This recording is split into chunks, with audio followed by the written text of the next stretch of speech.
이제 중대 명백한 행위인데 그냥 간단히 보도록 하죠. 예를 들어서 일본의 행정기관이 국민한테 법제화한 행위의 내용이 실현 불가능한 행위일 때 무효로 보는 게 원칙이다. 응?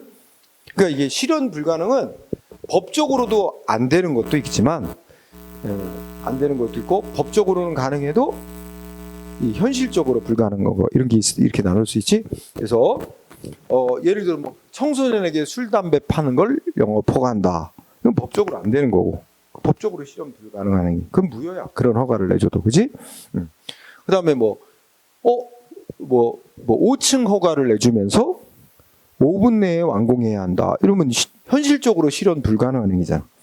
그런 거는 무효인 행위로 보는 거지. 부관이 무효로 보는 거지, 그지? 그런 거. 거기 뭐 예들도 있으니까 참고로 보세요. 그다음에 내용이 극도로 불명확한 행위. 응? 그래서 이게 뭔 조치야, 뭔 내용의 조치야 알 수 없게 됐다면 원칙적으로 무효로 본다.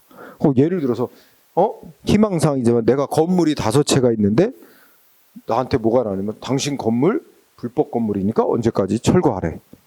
뭐 어디에 있는 어떤 건물을 불법 건물이니까 철거하라는 거야? 이게 없어. 그냥 당신 건물 불법 건물이니까 철거해. 이건 내용이 극도로 불명확. 이런 거는 무효인 조치로 본단 말이야. 그런 거고. 그 다음에 세 번째는 내용이 공서양속에 반하는 행위. 그러니까 공서양속은 공공의 질서와 선량한 풍속. 요걸 줄여서 부르는 말이야. 응? 공공의 질서와 선량한 풍속을 위반하는 행위. 근데 요거는 이제 독일의 행정법에서나 우리나라 민법에서는 그 공공의 질서와 선량한 풍속에 위반하는 행위를 무효로 보는데 우리나라 행정법에서는 중요한 게 이거 무효가 아니라 취소 사유로 다뤄요. 판례가 나온 건 없고 학자들의 견해가. 응? 그래서 공서양속에 위반하는 행위는 첫째 끝에 통솔은 취소 사유로 본다. 응? 그래서 우리 행정법상의 예는 공서양속, 공공의 질서, 선량한 풍속에 위반하는 행위를 보기 예를 들기 어려운데 이제 민법상으로는 뭐 우리나라 헌법화에서 쭉 보면 우리나라는 일부일처제잖아. 양성평등에 기초해서 일부일처제. 근데 뭐야? 누군가 결혼을 해놓고 또 뭐해? 다른 사람하고 소위 뭐 첩계약을 맺는다. 이런 거는 공서양속에 위반하는 행위로 무효로 본단 말이야. 행정법상의 예는 어느 책에다가 찾아보기 힘들어. 그냥 말만 이렇게 하고. 자, 그러면 이렇게 보고 시험은 다 판례로 낸단 말이야. 판례. 그래서 아래 보자. 1번, 2번, 다 3번 다 시험 나온 거네. 자, 1번은 전제 조건이 뭐야? 조세 채권의 소멸시효가 완성. 그러면 아주 간단한 예로 국가가 세금을 부과했어. 그러면 상대방이 세금을 안 내고 있어. 언제까지 징수할 권한이 있어? 5년. 5년 내에 징수 안 하면 어떻게 돼? 국가의 세금 징수권 소멸해. 그럼 세금 징수권 없어진 뒤에 뭐 들어갔대? 응? 다시 세금 부과를 또 했다고? 그래서 그러니까 징수권도 5년. 그다음에 누군가한테 세금 부과할 일이 생겼는데 세금 부과를 안 하고 5년이 지나면 국가의 세금 부과권 소멸한단 말이야. 그럼 세금 조세 채권이 소멸시효가 완성되어 세금 부과권이 이미 소멸돼 버렸는데 그 후에 다시 세금 부과를 한 거는 위법이며 하자 정도가 중대명백해서 무효다. 무효. 2번. 자, 2번을 보면 선생님 그때 양도소득세라는 세금 종류가 있지. 양도소득세는 어떤 때 부과되는 세금이야?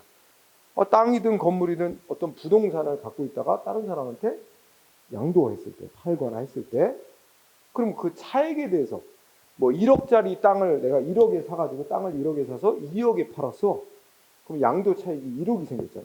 그 1억에 대해서 세금 매기는 게 양도소득세라는 거야. 양도함으로써 생긴 소득에 대해서. 응? 이게 이제 이거 세율이 높아요. 부동산 투기를 방지하는 차원에서 세율이 상대적으로 높은 세금이야. 그러면 부동산을 양도한 일이 있고 양도 차익이 있어야 양도세가 부과되는 건데 앞에 뭐라고 출발했어? 어떤 사람이 부동산을 양도한 사실도 없는데 양도소득세가 부과됐어? 그럼 뭐야? 응? 세금 부과할 수 있는 요건 자체가 성립이 안 되는데 세금 부과한 거잖아. 무효다. 응? 그다음에 세 번째 국세부가 제척기 이것도 똑같이 생각해. 제척기간만에 너무 신경 쓰지 말고 세금 부과할 수 있는 기간은 5년이 지났는데 세금 부과해버렸단 말이야. 그 1번하고 3번하고 유사한 거야. 응? 무효다 이렇게 생각하고요. 그 다음에 5번 봐. 5번. 여기 보면 셋째 줄에 납부 의무자 나오지? 그러면 여 앞에 문장 읽어보면 자 무슨 재개발 사업 하나 봐. 뭐 어쩌고저쩌고 해서 그러면 거기 재개발을 함으로써 거기가 뭐 건물 들어서 발전이 되는데 개발과 동시에 또 뭐가 생겨? 뭐 교통 문제도 생기고 환경 문제도 야기하고 하니까 그 개발하는 사업자에게 개발로 인해 발생하는 어떤 여러 문제를 해결하기 위한 그 비용을 부담시킵니다. 그래서 개발 부담금이라고 불려요. 응? 개발로 인한 이익 중에 몇 프로를 납부하도록 합니다. 이게 개발 부담금이라고 불려요. 그러면 최근에 있었던 사건, 몇 년 전에 있었던 사건이 그 우리 윤석열 대통령의 처갓집이 경기도 양평에서 아파트 단지 새로 지었어요. 아파트 단지 건설 사업 했어요. 근데 양평 군수가 지금 그때 국민의힘 소속이고 지금은 국민의힘 국회의원 하고 있는데 그 당시 군수였어요. 근데 뭐였어? 개발 부담금 한 푼도 부과하지 않았어요. 응? 그게 문제되는 거예요. 새로 아파트 단지 건설 사업에서 막대한 이익을 봤는데 개발 부담금이란 거 한 푼도 물리지 않았다고. 거의 드문 일이래 그런 일이. 뭔가 특혜 뭐 이렇게 좀 문제가 많이 일어나지. 응? 근데 지금도 지속되고 있는 거야. 응? 그래갖고 그 김건희 여사의 오빠인지 남동생이 그 개발 부담금 뭐 저기 하기 위해서 그 뭐 했다가 비용을 막 부풀려가지고 그래갖고 그 면제 받으려고 뭐 이렇게 한문서 위조 뭐 등등 해가지고 지금 재판 받고 있어. 응? 위조죄로. 자, 하여튼 개발 부담금. 그래서 그러면 5번 판례 보면 개발 부담금이면 재개발 사업에서 개발 부담금은 누가 놔야 되는 의무자래? 재개발 조합이 납부해야 될 의무자래. 조합이. 응? 근데 조합한테 부과를 안 하고 누구한테 부과했어? 응? 조합원 개인들에게 부과했단 말이야. 그지? 납부 의무자도 아닌 납부 의무자인 조합에게 재개발 조합에게 부과해야 될 돈을 의무도 없는 조합원에게 부과한 조치는 무효다. 응? 이 뜻입니다. 그 다음에 6번은 경찰 공무원 될 수 없는 결격사유자에 임명했다면 비록 국가의 과실로 임명을 했다 하더라도 그 상관없이 무효다. 응? 그 다음에 뭐 6번, 7번 다 똑같은 얘기. 응? 6번, 7번. 그 다음에는 좀 넘어가도 되겠다. 되고. 자, 9번. 9번은 저 뒤에 행정소송 파트에서 나오는 건데, 거기 보면 판결의 기속력이라는 말 나오지? 취소 판결의 기속력. 기속력이라는 게 판결이 내려지면 행정기관은 판결에 따르도록 구속하는 힘입니다. 근데 취소 판결의 기속력이 어긋났다는 것은 행정기관이 판결에 어긋나는 조치를 또 했다는 얘기야, 반복적으로. 그러니까 예를 들어, 자, 어떤 사람에게 어떤 술집 주인이 있는데 이 사람은 언제 청소년에게 술 팔았다 이래가지고 영업정지를 시켰는데 소송이 제기됐어. 그때 법원이 이 사람 그날 청소년에게 술 판 사실 인정 안 된다. 영업정지 처분한 건 위법이다. 취소하는 판결을 내렸어. 그랬는데 판결 나왔는데도 행정청이 똑같은 이유로 그 날짜에 술 팔았다 하면서 또다시 똑같은 이유로 또 영업정지 시켰다면 정면으로 판결에 어긋나는 조치를 반복적으로 한 거지. 그런 조치는 판결에 어긋나는 행위를 또 하면 그 행위는 무효다라는 겁니다. 응? 그게 9번. 자, 그 다음에 법이 요구하는 절차를 안 지키고 하면 이건 이제 무효와 취소 사이로 나눠지는데요. 예. 자, 거기 한번 밑에 세 줄 읽어보자. 우리 학자들은 통설은 그 법에서 거치고 하라는 절차가 뭘 위해서 거치라는 절차냐? 국민들 간의 어떤 이해관계를 조정하기 위해서 또는 상대방 국민의 권리익을 보호하기 위해서 만들어진 절차를 빠뜨리고 했어. 이랬다면 그거는 무효인 행위로 보고, 근데 법이 정한 절차가 행정기관이 행정 목적을 원활히 하기 위해서 또는 행정의 효율성을 위해서 만들어진 절차, 예를 뭐 그런 절차 정도를 좀 빠뜨리고 하면 취소 사유로 보자 이렇게 얘기를 해. 근데 이제 판례는 거의 대부분을 절차하자를 무효로 보는 사례도 있긴 있어요. 대부분 취소 사유로 많이 봐요, 판례는. 다만 대략적인 이렇게 얘기를 보고 또 그냥 쭉 읽어요. 결국은 시험은 다 판결 내는 거야. 뒷페이지 가서. 일단은 제목 1번 법에서 반드시 하도록 돼 있는 상대방의 신청이나 동의를 빠뜨리고 하는 행위 무효로 본다. 응? 또 다음 페이지 그냥 읽고만 갑시다. 법에서 국민에게 반드시 알리도록 필요한 통지, 공고를 하도록 되어 있는데 그를 빠뜨리고 하는 행위 원칙적으로 무효로 본다. 법에서 그 어떤 행정 조치와 관련된 이해관계 있는 사람 반드시 참여시켜서 무슨 협의 거치게 되는데 빠뜨리고 하는 행위도 원칙적으로 무효로 본다. 법이 요구하는 청문이나 상대방 의견 제시 기회를 주지 않고 한 거 원칙적으로 무효로 본다. 그다음에 법이 요구하는 다른 기관의 어떤 승인 등을 빠뜨리고 하는 행위 이것도 원칙적으로 무효로 본다. 뭐 이런 얘기예요. 근데 구체적으로 이제 판례로 시험 공부합니다. 그러면 판례 1번. 자, 1번은 자, 국민으로부터 뭔가 신청을 받고 처분을 한대. 응? 그런 경우에 국민으로부터 일단 신청을 받았지. 행정기관이 거부 처분 한번 내렸지. 근데 그 뒤에 거부 처분을 한 게 적법한 절차를 거쳐 취소되지 않는 한 또 거부하는 이유를 다시 추가해서 다시 거부 처분을 반복한 것, 즉 뒤에 한 거부 처분은 무효라는 겁니다. 응? 그러니까 이걸 간단하게 쓰면 이렇게 돼. 국민이 뭐 허가 같은 걸 신청, 그래서 거부 처분, 거부했어. 행정기관이 거부. 근데 만약에 상대방 국민이 다시 신청, 재신청했어 또, 다시 또 거부, 이렇게 되면 이 거부는 이 다시 신청하는 거에 대한 거부로서 효력이 있는 거고, 요 거부는 요 앞에 신청에 대한 거부로서 다 유효한 거야. 근데 지금 이게 빠진 거야, 그지? 신청받고 거부했으면 이거 거부 처분으로서 유효한 거고, 이거 뭐 끝난 건데, 거부 처분이 있는데 다시 신청도 안 했는데 다시 행정기관이 거부하는 일을 또 추가해서 다시 거부했대. 이건 무효라는 거야. 아무 법적 효력이 없는 거다. 응? 그 다음에 1번 보고, 그 다음에 3번이 또 시험에 잘 나옵니다. 3번에 보면 맨 끝에 보면 굵은 글씨에 맨 끝에가 폐기물 처리 시설 입지 결정 처분이야. 응? 그러니까 좀 쉬운 말로 하면 여러분 사는 동네에 뭐 폐기물 처리 시설 들어서는 거로 결정한 거야. 응? 장관이. 근데 이거 결정하려면 법이 뭐 거치래. 그 지역 사는 주민들, 응? 주민들의 대표, 또 주민 대표가 추천한 전문가 반드시 참여시켜서 뭔가 이 토론을 한 후에, 논의를 한 후에 거기서 무슨 이제 설치하는 것으로 이제 동의가 됐을 때 그 다음에 이제 장관이 최종 설치 입지 결정 처분을 하게 돼 있는데, 그러면 굵은 글씨 시작할 때 뭐가 빠졌대? 주민 대표나 주민 대표가 추천한 전문가 참여 없이, 이게 중요한 거예요. 주민 대표나 주민 대표가 추천한 전문가 참여 없이 무슨 위원회가 열려가지고 거기서 이제 동의를 했나 봐. 그걸 기초로 장관이 이 지역에 폐기물 처리 시설 들어서는 거로 결정한다, 이렇게 했다는 거야. 자, 그러면 이거는 법에서 하라고 돼 있는 거를 빠뜨리고 했단 말이야.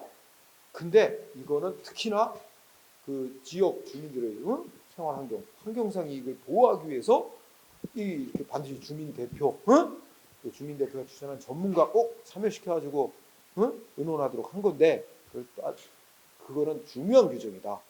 주민을 보호하기. 그래서 이거 빠뜨리고 했다면 중대한 하자가 있고 동시에 또 명백한 하자가 있어서 무효라고 했습니다. 두 가지 다 인정해서 중대하고 명백해서 무효. 3번 잘 나오고요.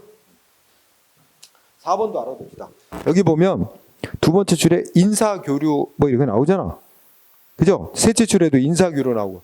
이 인사교류라는 게 인사권을 달리하는 다른 시도로 이렇게 보내는 거예요. 응? 원해서 가는 경우도 있지만 원하지 않는데 보내는 것도 있겠지? 여러분들이 이제 예를 들어서 여러분들은 인천시 공무원이 됐다. 그런데 여러분이 어떻게 뭐 모임에서 어디 공무원 만나냐? 저 경상남도의 공무원을 또 만나게 됐는데 사귀게 됐고 결혼하게 됐어. 가정을 해보자. 그런데 이게 너무 떨어져 있잖아, 분위기가. 나는 인천시 공무원이고 인천 지역에서만 근무해야 돼, 그렇지? 근데 배우자는 경상남도의 공무원이고 너무 멀다. 이거 뭐 이 중간쯤에 집을 마련해 두기 출퇴근이 너무 힘들고 뭐 한쪽으로 몰아야 될 것 같아, 그죠? 그래서 의논해서 여러분들이 어디로 가? 경상남도 쪽으로 가야 되겠다. 그럼 여러분들이 인천시장에게 소위 전출, 그 신청을 하면 돼요. 그래서 이게 인사 교류하는 거야. 그러면 근데 그 신청한다 무조건 되는 게 아니라 그게 되려면 어떻게 돼? 양쪽 조건이 있어요. 경상남도에서도 뭔가 이쪽 인천시로 올려놓은 공무원이 있고 이게 서로 이게 교환이 되는 거야. 그거 날 때까지 기다려야 돼. 응? 그러니까 이제 그런 게 인사 교류야. 인사권자가 다른 타 시도로 이렇게 서로 이제 가는 건데 거기 보면 지방공무부에서 시도지사가 인사교류안을 작성하고 그에 따라 인사교류 권고 조치가 먼저 있어야 뭐 인사교류 실시할 수 있다고 법이 정해놨다는 거지. 그렇다면 도지사가 인사교류안을 작성하고 그에 따른 권고도 전혀 없는데 시장이 야, 너 다른 시도로 가 이래가지고 그 처분했다면 무효해. 응? 이것도 시험에 쓰인 적이 있고요. 그 다음에 특히나 5번 판례는 또 더 자주 나옵니다. 5번. 자, 5번에 두 줄 위에. 자, 환경 영향 평가 얘기 나오지? 뭐 이거는 정부가 무슨 사업을 하거든, 민간 업자가 무슨 개발 사업을 하든 법에서 일정 규모의 어떤 개발 사업을 하면 그것이 환경에 미치는 영향을 평가하도록 합니다. 응? 그래서 법이 정한 환경 영향 평가 절차를 거치고 행해야 할 사업에 대해서 자, 여기 중요한 거. 환경 영향 평가 절차를 거쳤대요, 안 거쳤대요? 아예 안 거쳤어. 근데도 사업 승인 내줬대. 그지? 자, 중요한 거. 환경 영향 평가를 아예 안 거쳤는데도 사업 승인 내줬다면 사업 승인 내준 조치는 무효다. 요거 하고 그 밑에 있는 판례하고 비교합니다. 그 밑에 있는 거, 이 별표 이렇게 짝하게 붙이는 거 있지? 거기는 환경 영향 평가를 거쳤대요, 안 거쳤대요? 거쳤대요. 환경 영향 평가를 거쳤어. 거치긴 거쳤는데 어떻게 거쳤대? 내용이 부실하게 거쳤대. 내용이 다소 부실. 거치긴 거쳤는데 내용이 다소 부실하게 됐대. 그런데도 사업 승인을 내줬어. 응? 그 사업 승인 내준 건 어떨 때? 위법도 아니래. 위법도 아니니까 무효가 아니라 취소 사유도 아니래. 그것만으로는 다소 부실하게 거친 점이 좀 있다 하더라도 그것만 가지고는 사업 승인 내준 걸 바로 위법이라고 할 수는 없대요. 조심해야지. 여러분들이 어디에 잘 속는지 알아? 환경영향평가를 아예 안 거치고 사업 승인 내준 건 무효지만 환경영향평가를 거치긴 거쳐 다소 부실하게 거쳤는데 사업 승인 내준 건 취소 사유로 봤다. 그건 잘 속아요. 취소 사유 아니야. 아예 위법이라고 보지 않는다는 거예요. 응? 그렇죠? 다만 거기 이제 다수 환경 영향 평가를 거쳤는데 부실한 정도가 아예 환경 영향 평가를 안 거친 거와 똑같을 정도, 그 정도로 부실하다면 그러면 사업 승인 내준 건 무효라고 할 것이지만 좀 다소 부실한 점이 있다는 것만으로는 사업 승인 내준 처분을 위법이라고 할 수는 없다. 잘 비교해야 돼. 자, 그 다음에 그렇게만 잘 비교하고 8번 넘어가고 9번, 6번, 7번 넘어가고 8번은 좀 체크해야 된다. 8번, 6번, 7번은 좀 넘어가. 자, 8번을 보니까 환지 계획이 인가된 후에 애초에 환지 계획을 어떻게 돼? 뭐 이렇게 그 조합원들에게 그 공람시키는 과정에서 토지 소유자의 이해관계인이 제시한 의견에 따라 수정하고자 하는 내용에 대해서 수정해야 할 내용이 발견됐다면 다시 또 수정안을 작성해서 다시 공람 절차를 거치고 그리고 환지 계획을 다시 변경한 다음에 그에 따라 다시 환지 처분을 내려야 되는데 그런 절차를 싹 생략하고 환지 계획을 그러니까 이게 환지라는 게 토지 교환 사업이랑 마찬가지야. 응? 환지가 환이 교환한다는 뜻의 환이야. 바꾼다. 응?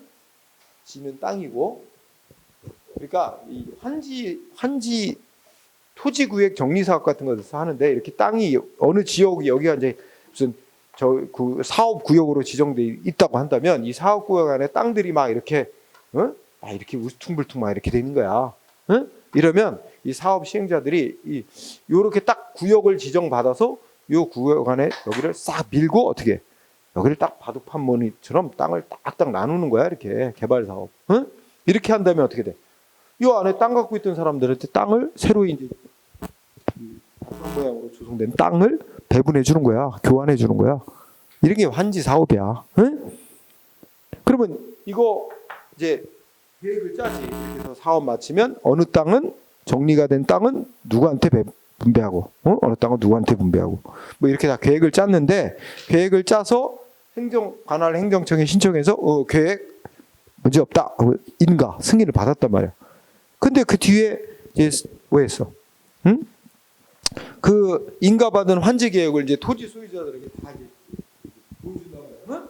공람시키는 과정에서 토지 소유자들이 뭔가 또 이거 좀 수정하자 응? 이렇게 나왔단 말이지. 그러면 수정하려는 내용에 대해서 안을 짜가지고 다시 또 행정기관으로부터 다시 또 수정된 환지 계획에서 인가를 또 받고 그 다음에 이제 또 그에 따라 환지 처분을 해야 되는데 그런 것 싹 절차를 거치지 않고 최종 환지 예정지 지정 및 환지 처분했다면 결국 뭐래 이거 무효래 무효. 응? 결론이 무효라는 부분이 중요합니다. 자, 그 정도 합시다. 자, 그 정도 하고 다른 것들은 다 하면 너무 시간이 지체야 되니까 자, 그 다음에는 그러니까 지금 읽은 것 중에 판례는 절차를 빠뜨리고 한 거, 절차를 제대로 안 거치고 한 거 무효로 본 사례들이 지금 좀 봤죠? 거의 대부분은 취소 사유. 우리 대부분은 법이 정한 절차를 빠뜨리고 한 조치를 대부분 다 취소 사유로 보고 있어요. 그래서 취소 사유로 본 사례가 많이 나옵니다. 자, 1번. 우리가 세금 안 내는 사람한테 바로 재산압류 하는 게 아니라 재산압류 들어가기 전에 뭐 하지? 독촉장을 보내서 독촉을 먼저 합니다. 절차상 독촉을 먼저 하고 독촉장을 받고도 세금을 안 내면 그 다음에 재산 압류 조치가 간단 말이야. 근데 1번은 뭐야? 독촉 조치를 안 하고 바로 압류 조치 들어갔다면 절차를 안 거치고 압류한 게 돼서 그 압류 조치는 뭐가 된대? 취소 사유래. 응? 취소 사유. 취소 사유. 중대하지만 명백한 하자는 아니라. 응? 그러면서 그 다음에 2번은 2번은 좀 넘어가 되고 3번. 자, 뭐 한대? 침해적 처분한대. 그러니까 상대방 이익을 침해적 처분이 뭐 영업정지라든지 이런 거야. 응? 허가 취소. 자, 국민한테 이익을 침해하는 처분을 하면 우리나라 행정절차법에서 뭐 하게 됐어? 상대방한테 이런 조치 할 겁니다 라고 미리 사전에 통보서를 보내고 상대방한테 언제까지 변명할 거 있으면 의견을 제출하라 이렇게 이제 의견을 제출할 기회를 부여하고 하는 거야.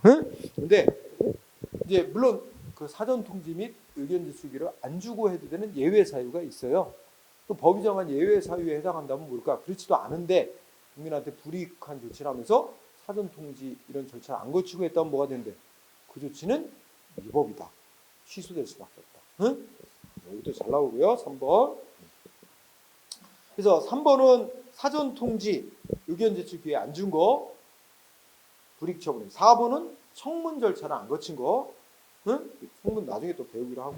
그것도 법이 정한 예외에 해당하지 않는 한 불이익 처분하면서 청문 안 하고 했다면 위법이면 취소될 수밖에 없다. 똑같은 위치. 청문, 사전 통지, 의견 제출이 안 준 거 다 동일한 결론입니다. 그 다음에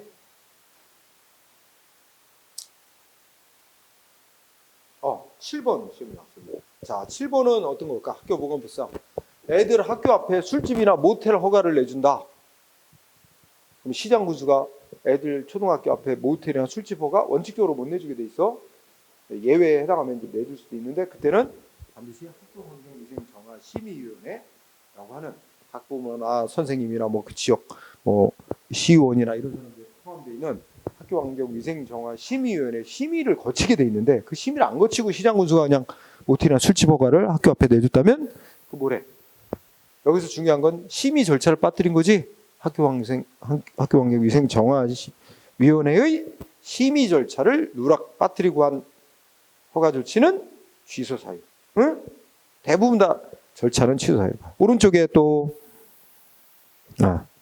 자, 여기서 오른쪽은 8번 8번 봐야 됩니다. 8번. 뒤에도 또 나오긴 하는데 8번을 보면 자, 장관이 택지개발 예정지구를 지정할 때 미리 관계된 중앙행정기관장과 협의, 그러니까 행정기관끼리 협의를 하라고 그랬지. 일반적으로 행정기관끼리 협의하라는 거는 무슨 의미래? 야, 네가 혼자서 무조건 일방적으로 하지 말고 다른 관계된 행정기관의 장하고도 의논을 해서 의견을 들어보고 하라는 거다. 응? 근데 이거 말하면 협의 절차 안 거치고 장관이 일방적으로 했어. 그러면 위법은 맞는데 무효까지는 아니고 취소 사유 있는 위법이 있다. 이렇게 보는 거예요. 응? 여기에 협의의 의미는 뭐라고? 두 번째 끝에 자문을 얻으라는 거지. 의견을 들어보라는 거지. 반드시 동의를 얻어서 하라 이런 건 아닙니다. 이게 만약에 이 협의가 동의를 얻어야 된다는 의미로고요. 협의를 안 하면 동의를 얻지 않은 게 돼서 장관이 혼자 한 조치는 무효로 될 거예요. 근데 그게 아니라 여기 협의 절차를 거치라고 하는 거는 자문 구하라는 것, 그냥 의견을 물어보고 해라, 의견을 들어보고 하라는 것뿐이지 그 의견에 따라서 해라. 응? 의견에 따라서라는 건 그 법적으로 그에 구속되도록 한다는 그런 의미는 아니기 때문에 그런 정도의 그 절차를 빠뜨린 그런 정도의 의미를 갖는 절차를 빠뜨리는 것은 취소 사유 무효는 아니다. 8번, 9번 똑같습니다. 거기도 뭐 다른 기관하고 협의하라는 거 똑같은 얘기 써 있어요. 응? 8번, 9번 동일한 논리. 그 다음에 10번 또 차갑다. 10번은 자, 뭐 이렇게 나오죠. 경찰 공무원에 대해서 징계위원회에서 이 어떤 경찰 공무원인데 징계를 받게 되나 봐 지금. 근데 이제 징계위원회에서 심사를 해. 그럼 해당 공무원 징계위원회 부른다고. 공무원 아니면 그의 변호인 불러요. 응? 그런데 징계를 할 때는 뭘 또 고려하지? 뭐 잘못한 거 정도 이런 거 따지지만 이 공무원이 과거에 일 잘했는 거, 훈장 받고 표창 받은 전력이 있는지 이것도 다 서류 내도록 해서 그런 거 다 종합합니다. 응? 근데 여기 첫째 그때 공적 조서가 제출되지 않았다 그러지? 이 공적 조서가 이 징계받을 공무원이 과거에 표창 받고 훈장 받고 뭐 이런 거 기재한 문서예요. 그거 기록서. 그거 제출하도록 요구해서 그걸 제출받아서 그것까지 참작해서 징계 결정하는 거야. 법이 그렇게 하라고 돼 있어요. 그걸 참작해서 징계 결정하라고. 근데 뭐였대? 사실 그때 응? 과거에 공적 세운 게 있으면 이게 징계 수준을 참작을 해서 감경해 줄 수 있는 사유가 되거든. 근데 공적 사유를 사항이 제시되지 않았대잖아. 이게 아마 제출하라고 요구도 안 했고 왜 제출도 안 했는데 징계 결정을 내려버린 거야. 응? 그러면 최종적으로 징계 결정이 뭐 문제 없는 과도한 징계도 아니고 문제 없는 결정, 내용적으로는 문제 없는 결정이라 하더라도 법에서 반드시 거치도록 되어 있는 절차를 빠뜨리고 했기 때문에 위법이다. 취소를 면할 수 없다. 응? 네. 그래서 거기 둘째 줄인가 보면 징계 양정이 결과적으로 적정한지와 상관없이 이거는 그 징계 수준 내린 게 징계 결정 내린 게 내용이 적정하든 아니든 그거하고 상관없이 법이 요구하는 절차를 빠뜨리고 한 것만으로도 위법이다. 취소를 될 수밖에 없다. 그 밑에 것도 시험 나왔네. 11번. 여기도 보면 뭔가 개발 사업 같은 거면 교통에 미치는 영향 평가라고 하나 봐. 그러니까 어떤 사람이 대규모 빌딩을 건축하나 보지? 그러니까 그 원래는 건축허가 받기 전에 그 교통에 미치는 주변에 교통에 미치는 영향을 평가받아가지고 그 뭐 큰 문제가 없다든지 문제가 좀 있으면 어떻게 개선할 계획이 있다 뭐 이런 걸 이제 첨부해서 제출을 해야 행정기관이 그거 보고 이제 최종 교통 건축허가를 내주는 건데 이 사람 저기 뭐 했지? 교통 영향 평가를 안 거쳤잖아. 그래서 굵은 글씨 읽어보면 교통 세 페이지 끝에 교통 영향 평가를 배제한 것이 아니라 그 최종 건축허가 나오기 전까지 교통 영향 평가 심의 필증을 교부받을 것을 조건으로 다는 거야, 그렇지? 주관으로 해서 그 뭐 무슨 건축공사 뭐 실시계획 변경 및 공사 시행 변경 이거 어떤 처분했다면 이거는 뭐야? 무효로 볼 수는 없다 이렇게 됐어, 그렇지? 그러니까 아예 반대로 얘기하면 교통 영향 평가를 거치지도 않았는데 거치도 전혀 않았는데도 바로 그냥 그 무슨 건축허가 처분을 내줬다면 그건 무효라고 볼 텐데 이거는 안 거쳐도 된다는 게 아니라 최종 건축허가가 나오기 전까지 교통 영향 평가를 거쳤다는 건 필증을 교부받도록 할 것 이렇게 단서 즉 부관을 붙이고 했다면 이건 안 거쳐도 된다 해준다 이런 말이 아니기 때문에 이것만 갖고는 위법이라고 보기도 어렵다. 그 다음에 13번 시험 나왔습니다. 우리 대한민국 사람 다 주민등록 돼 있죠? 네, 주민등록이 돼 있는데 거기에 지금은 장기간 안 사는 게 확인되면 어떻게 돼? 주민등록을 말소시켜요. 말소 처분을 내려. 근데 거기 주민등록이 되어 있는 사람 말소시키는 처분을 하려면 공고를 해야 돼, 일정 기간. 이게 이제 지금 언제까지 복지센터에 뭐 이렇게 연락이 없으면 이제 뭐 말소시킬 예정입니다. 이제 공고를 하게 돼 있단 말이에요. 근데 공고 절차를 안 거치고 바로 말소했다면 위법이고 절차상 위법인데 취소 사유. 그래서 핵심은 다 취소 사유라는 데 있어요. 포인트는 무효로 보는지 취소 사유 이거 묻는 거야 시험에서는. 취소 사유. 13번. 자, 14번은 또 뒤에 공부하긴 할 텐데 이것도 다 관련된 이 파트에서 문제를 내니까. 자, 우리가 여기 공매 처분 나왔지? 그러면 어디서 배워요? 자, 어떤 사람한테 세금 부과 처분했어. 근데 상대방이 납부를 안 해. 그러면 하는 조치가 뭐였지? 독촉하지? 그 다음에 독촉을 했는데 납부 안 하면 그 다음 무슨 조치 들어가? 재산 압류 조치 들어가지? 압류 조치 압류해놓고도 좀 기다려줘요. 시간을 줘. 왜냐면 자기 재산에 압류된 걸 알면 어디서 돈을 구해서 세금을 납부할 수도 있으니까. 왜냐면 압류된 재산 경매로 팔려고 딴 사람한테 넘어가는 거 원치 않는 사람도 있을 수 있잖아요. 자기 재산. 그러니까 기다려봤다가 그래도 안 나면 그 다음에 압류한 재산을 경매로 파는데 우리 공공기관이 경매하는 걸 공매라 그래. 공매 처분해서 팔아가지고 거기서 세금을 징수한단 말이야. 근데 요 사이에 있는 게 이게 공매하는 거는 강제로 재산권을 팔아넘기려거나 이건 공매 처분이라고 해요. 여기 있는 거 다 처분이야. 공권력 행사인 법집행 조치야. 처분인데 공매 처분에 앞서 요 사이에 있는 게 있어요. 요게 공매 통지란 거. 공매 통지. 자, 어떤 사람 세금 안 내니까 그 사람 재산 압류해 놓고 좀 기다려봤는데 계속 안 낸다. 그러면 이제 상대방한테 통보하는 거야. 너 도저히 못 기다린다. 이제 너 재산 경매로 팔 거야. 팔기로 결정했어. 하고 통보해 주는 거야. 이게 공매 통지야. 그래서 이거는 진짜로 팔려나 보다. 안 돼. 공고에다가 납부할 수 있도록 기회를 한 번 더 주고자 공매하기로 결정했어. 하고 통보해 주게 돼 있습니다. 근데 문제는 이 후속 조치인 재산 팔아넘기는 공매 처분하려면 이 절차를 반드시 거쳐야 됩니다. 이게 적법하게 되기 위한 요건이야. 공매 통지를 먼저 거치고 공매 처분이 행위되는 절차적 요건이야. 그래서 근데 요거를 안 거치고 이거 했다면 어떻게 돼? 공매 처분은 절차상의 위법이 있는 거야. 위법이 있는데 위법 정도는 무효까지는 아니고 취소 사유다.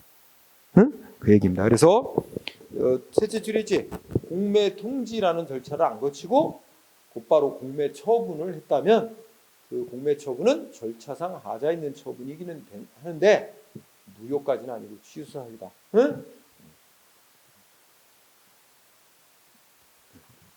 그 다음에 또 있나? 페이지 보니까 제목이 이제 예산 편성의 절차상 하자와 처분의 관계 있지? 이게 바로 이명박 정부 때 4대강 사업과 관련돼 있습니다. 응?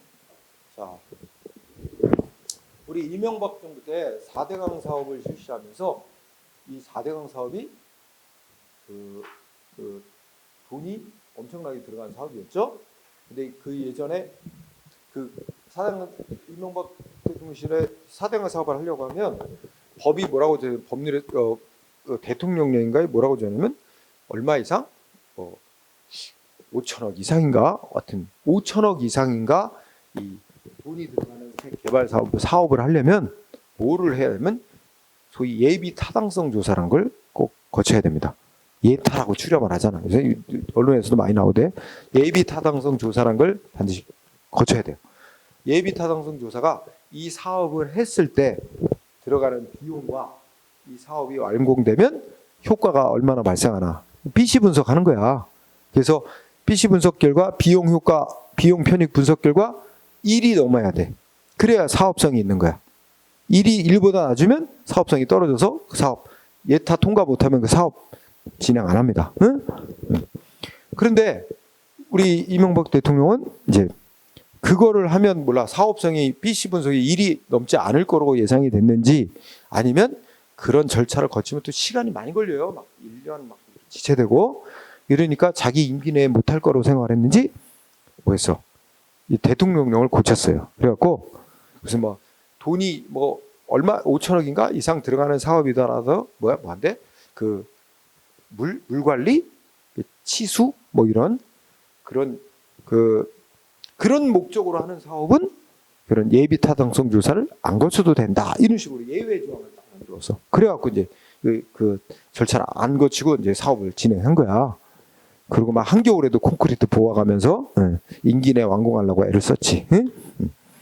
여러 가지 부실공사가 됐고. 자, 근데 결국 이제 이명박 정부 끝나고 나서 문제가 생겼어, 그렇지? 그래서 그 4대강 사업에 대해서 반대하는 이제 사람들이 막 소송하고 해서 소송을 했는데 결국 뭐 증거나 마찬가지지. 이미 4대강 뭐 99% 완공이 된 시점에서 뒤늦게, 응? 뭐 그 위법이 있다 취소해달라 소송해봐야 고등법원에서는 위법은 절차상의 위법은 있었으나 그러니까 예산 편성하고 할 때 이게 문제가 있었다. 그래가지고 그 예산 편성이 절차상 하자가 있었기 때문에 무슨 낙동강 살리기 사업이나 뭐 이런 사업 계획 위법하다 그래가지고 근데 위법은 인정했는데 이제 와서 다 완공돼 버렸는데 그렇지?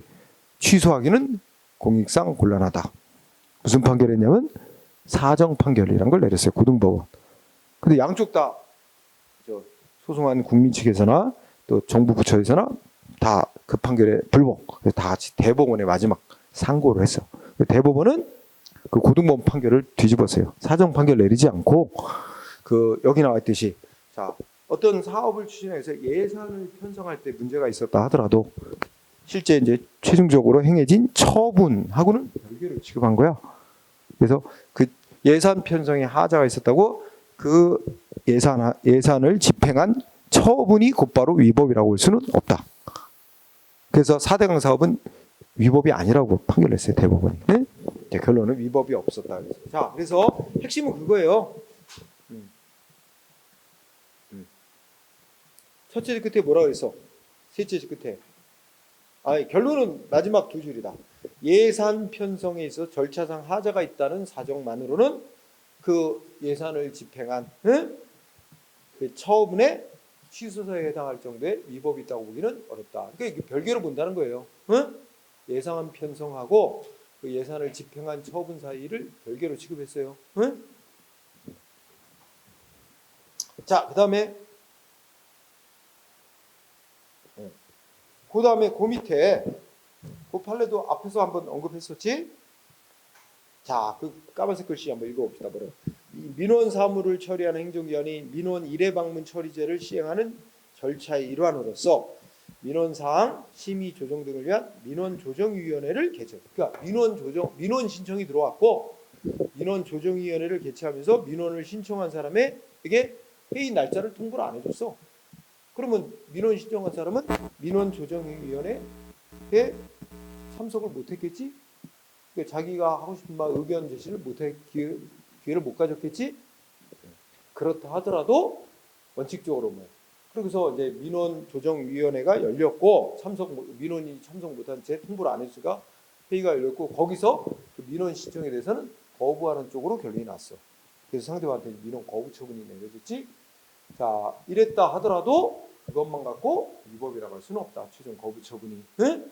다만 그 아래쪽에는 뭐지? 다만 상대방 민원인이 신청한 처분이 행정위원회 재량에 속하는 처분인데, 응? 그 민원인이 참석을 통보를 회의 날짜를 통보 못 받아서 참석을 못 해갖고 뭔가 중요한 의견 제시를 못 해가지고 결과적으로 그 거부 처분한 게 재량권의 일탈 남용에 이를 정도의 중요한 마땅히 고려될 사항이 고려되지 않게 됨으로써 재량권 일탈 남용에 이르렀을 경우에 한해 위법으로 볼 수는 있지만 그렇지 않는 한 원칙적으로는 단지 민원조정위원회 회의 언제 연다고 날짜 통보 안 해서 민원인이 참석을 못했고 그 의견 제시가 반영할 기회가 상실됐다 하더라도 그 거부 결정한 게 곧바로 위법이 된다고 볼 수는 없대. 응? 두 문장이에요. 두 문장. 위에 거 한 문장, 그지? 곧바로 취소 사유에 이를 정도의 위법 흠이 존재한다고 볼 수 없다 그랬잖아. 요게 한 문장, 두 개 문장 다 공부해야 돼. 어떤 때는 위에 문장으로 나오고, 응? 어떤 때는 아래 문장을 내기도 했습니다. 응? 두세 건 나왔는데.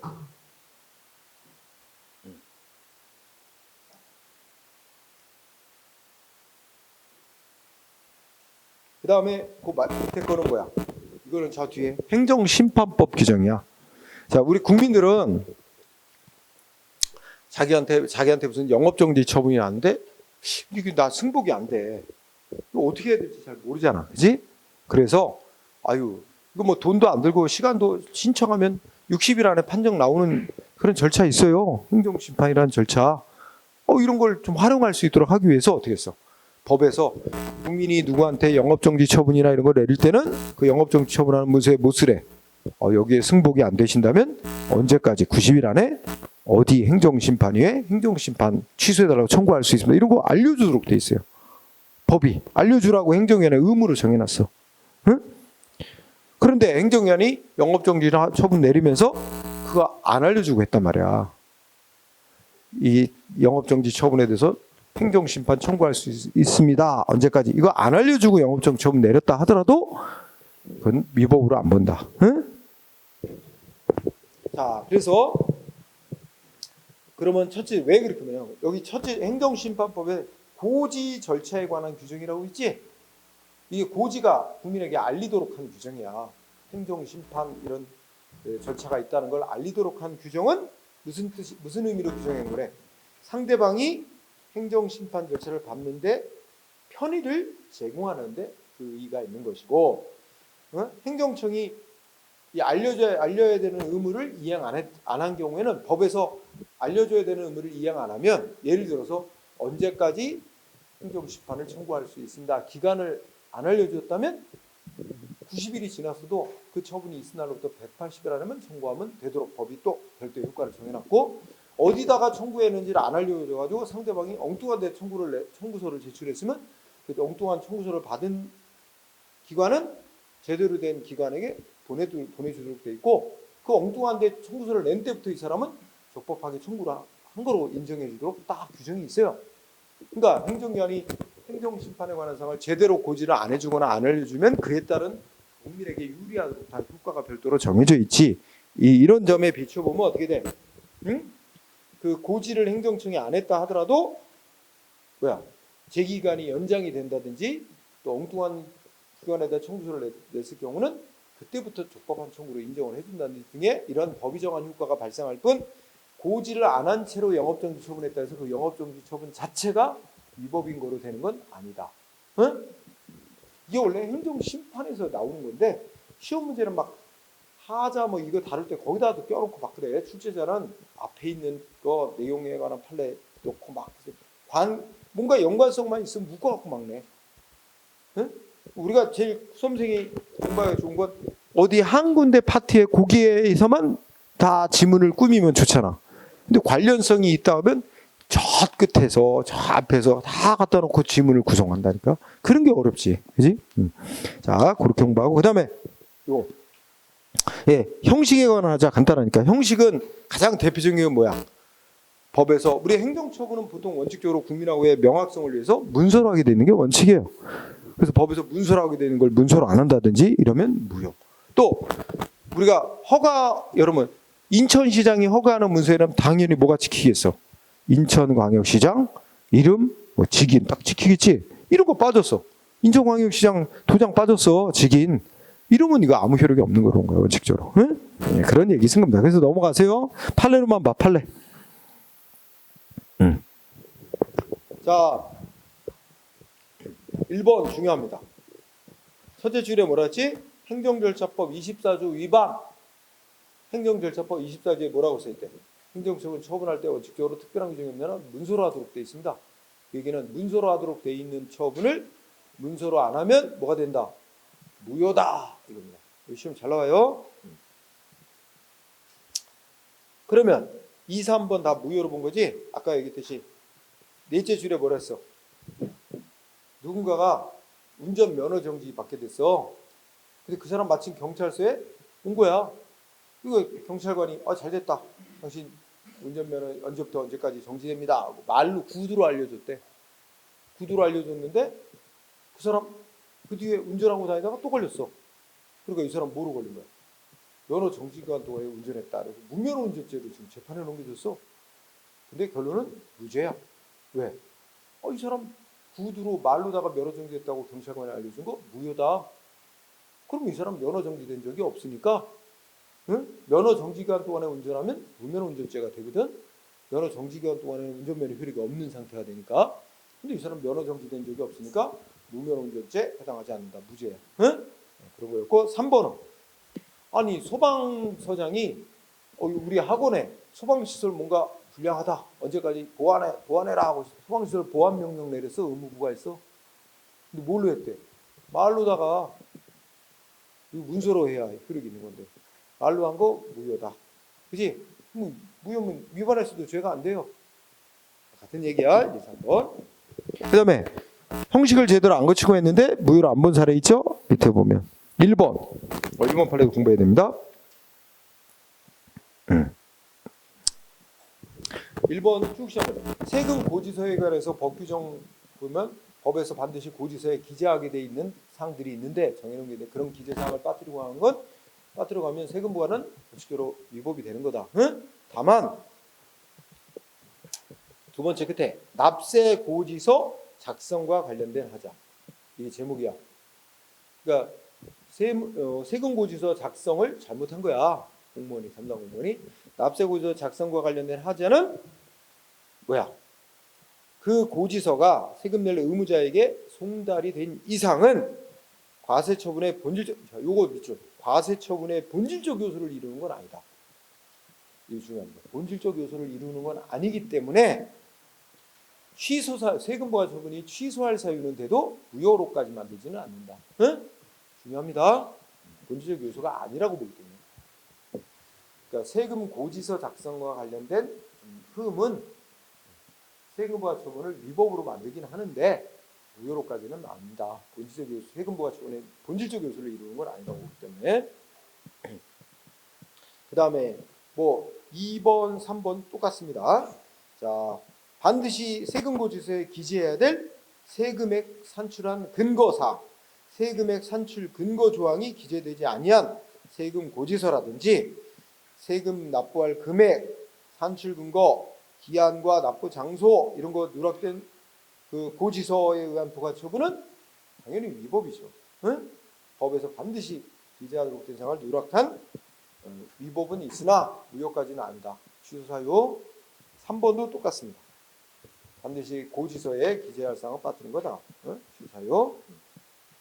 그다음에 답이 4번은 어떻게 볼까요? 4번은 판례 4번.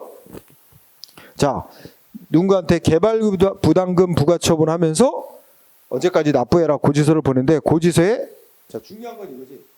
납부해야 될 기한을 법이 정한 납부 기한보다 단축, 더 짧게 줄여가지고 기재했대. 이게 관건인 거야. 응? 그러면 그 개발부담금 부과처분은 위법이 된다 아니다. 그러니까 법에 의하면 법으로 뭐라 했냐면 개발부담금은 부과하면 부과처분 있은지 뭐 6개월 안에 납부하면 된다. 법으로 6개월이 있어. 근데 행정기관은 고지서 개발부담금 고지서 보내면서 3개월 안에 납부하라고 써보낸 거야. 법은 6개월 안에, 행정처는 3개월 안에 납부하라고 써서 보냈어. 그럼 위법이냐 이거야. 자, 행정청이 법이 정한 기한보다 짧게 써서 보낸 건 법적으로 아무런 의미가 없습니다. 상대방 언제까지 납부하면 돼? 법이 정한 6개월 안에 납부하면 되는 거예요. 응? 따라서 법이 정한 기한보다 단축해서 보냈다 해도 상대방의 법률상 어떤 불리한 영향 주는 건 없다. 응? 그래서 단축해서 기재했다는 것만으로는 그 부과처분이 위법이 되는 건 아니다. 응? 상대방은 그 무시하고 법이 정한 기간 내에만 납부하면 되는 것뿐입니다. 그래서 위법이 되는 거 아니에요. 취소 사유도 아닌 거야. 그러니까 중시, 그죠? 자, 여기까지 하고 밥 먹으러 갑시다. 밥 먹고 치유 전환 승계 이렇게 오후 시간에 1시간 더 하고 오늘 기출문제 풀이합시다. 자, 밥 먹고 2시 15분부터 공부 시작하도록 합시다.